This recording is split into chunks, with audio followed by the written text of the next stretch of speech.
the study abroad programs that Peace and Justice has offered. I've been fortunate enough to go to Haiti and Northern Ireland with the program, and we actually get to meet with these practitioners and spend time with them and ask them questions and go to lunch with them and have these discussions and see them working and be in the field with them and see the things that they do and the change that they inspire and the development. Especially for me, the development side of things has been huge. And that's what I'm applying for my master's program in, and hopefully will have a career in. In Northern Ireland, we were able to see the development that is put into place in a society that's coming out of conflict and is still wrestling with that and trying to figure out exactly where do we go from here and how do we go back to normal and what normal really is, you know? And in Haiti, development is everything. It's water, it's sanitation, it's food, it's education. So that for me, these hands-on experiences in the field have been great. When you're going back to Haiti? Yes, I'm going back to Haiti for 6 months. So I'll be interning with a microfinance organization, Foncose. So. What will you be doing for them whilst you're there? I'll be working for their CLM program, and this program, it works with the poorest of women out in the rural areas. And we go in and we give them assets. It can be goats, cows, pigs, or just money for them to get started on these micro businesses like coal. A lot of people will sell coal or rice or whatever it is. And we will give them tin roofs and latrines to try and keep them healthy and safe and give them access to healthcare and education for them and their children. And it's an 18-month mentorship program where we work with these women, help them get started, help with everything, you know. They typically rely on family members or just what is ever around them. So it's getting them to rely on themselves and being able to be successful in these micro businesses. And they have I think it's a 96% success rate. So wow, it's an amazing program. Yeah, that's impressive.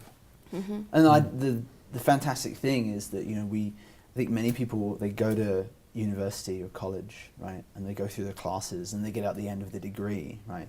But as a Peace and Justice Studies student, right, you have all these opportunities to not only graduate with some great experiences, but then to actually get out into the world, right. And you know, you're not just graduating, you're going and doing what you've been learning about in the classroom, which is pretty unique. My wife and I were, through the Peace and Justice Studies program, were able to go to Jordan, where we did some research in a Palestinian refugee camp. And we interviewed Palestinians over a 2-week period and talked to them about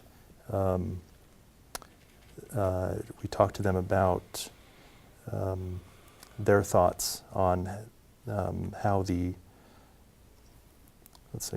we talked to them about their thoughts on whether or not they believe the refugees were going to be able to return to their homes in Palestine and in Israel.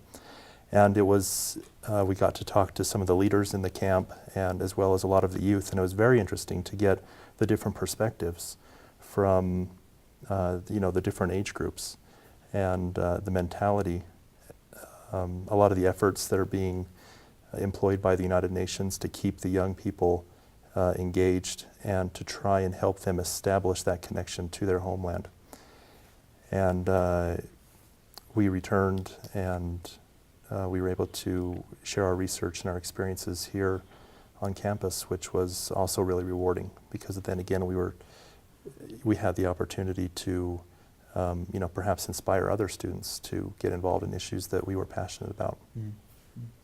So did you get funding from the program to go over there to do that? Yeah, well, the way it worked out is we applied for a scholarship that was being offered through the school. It was the Presidential Scholarly Activities Award.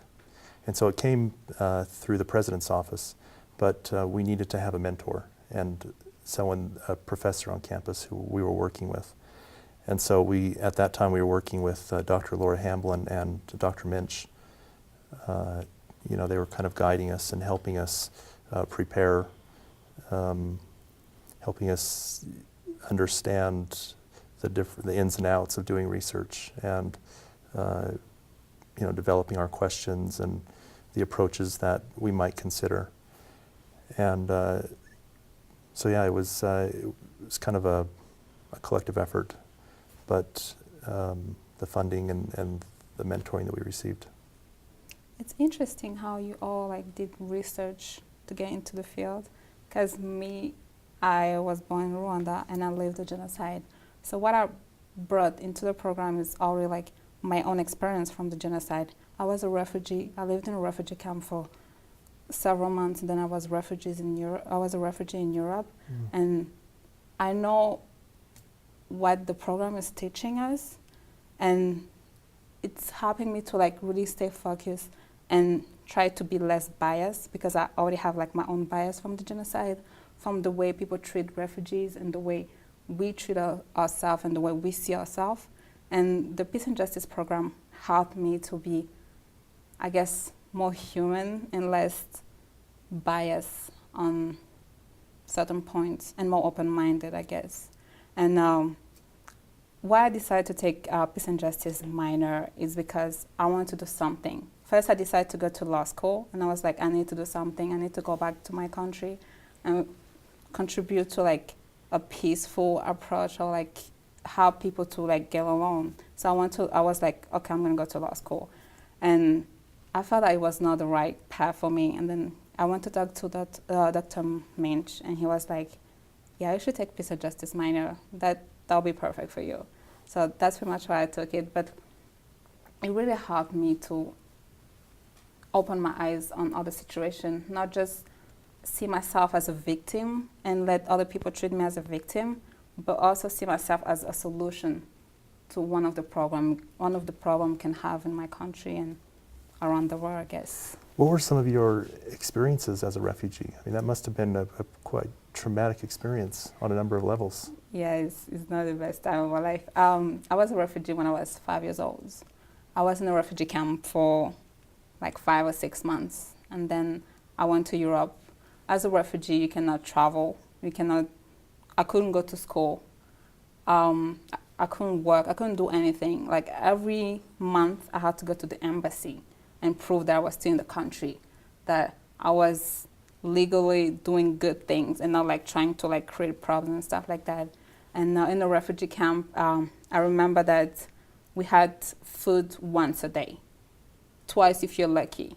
We had nothing. We didn't have bed, house. It was just sleep on the floor. We had nothing. And you had people around you screaming, crying, dying.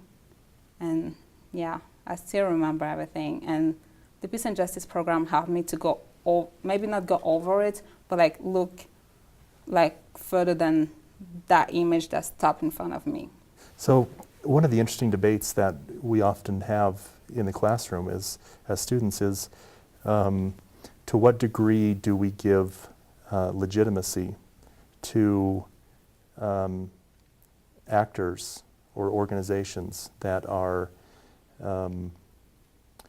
acting in a way that is contrary to a lot of the goals that we're working towards. And so I'm thinking of this because one of the things that we were able to do as members of the program was to go to New York City at the opening of the United Nations General Assembly. And we met with the Iranian Parliament and the Iranian President, Mahmoud Ahmadinejad.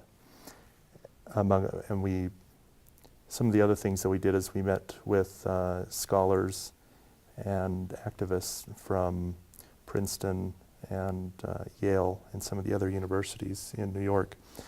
And I remember before we were getting ready to participate in this meeting with Ahmadinejad, which ended up being kind of a question and answer type thing, we had this same debate, which is, did we really want to go in and sit in the same room with Ahmadinejad and listen to him, go on and on about how great Iran was, when in fact we knew that there were some very serious things happening in Iran which run contrary to a lot of the values that we believe in as members of Peace and Justice Studies program. And some of the students said, well, yes, we need to, because this is our chance to speak truth to power and to ask some really, tough, hard questions. And some of the other students felt like, yes, that's true, but also if we go in there with Ahmadinejad, we're in a way giving legitimacy to him, and we don't necessarily feel comfortable doing that. And so I'm curious to hear from you guys what you think about that, and how maybe you've come across that in the things that you're interested in the work that you're engaged in. I think firstly the fact that you have a group of students that's able to ask that question in that situation is phenomenal in itself, right? Oh, should we go in and talk with the president of this country that does dubious things, but has, all this is part of this larger global conversation, that, that you're able to do that, or to kind of, weigh up, is pretty amazing, and I think that Peace and Justice Studies then, above that, is able to give us the tools to make that decision.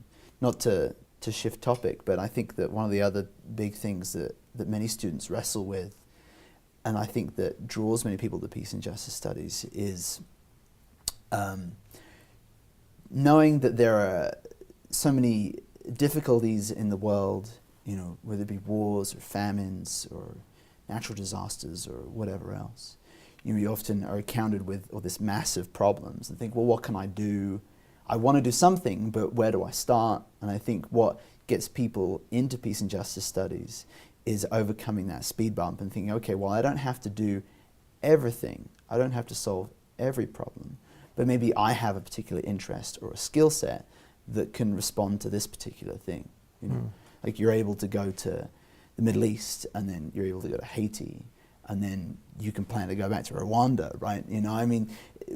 What Peace and Justice Studies then did for me as well was to help me find a place where I could see the world not as a ball of problems, but as, right, somewhere I could fit myself in and say, okay, well, I know I can do this, right? And I can work with these other people. And Peace and Justice Studies can help me know who those people are, the organizations, right, the universities, and so on. And, I think that the program does bring those questions to us, right? And then it gives us the tools to answer them.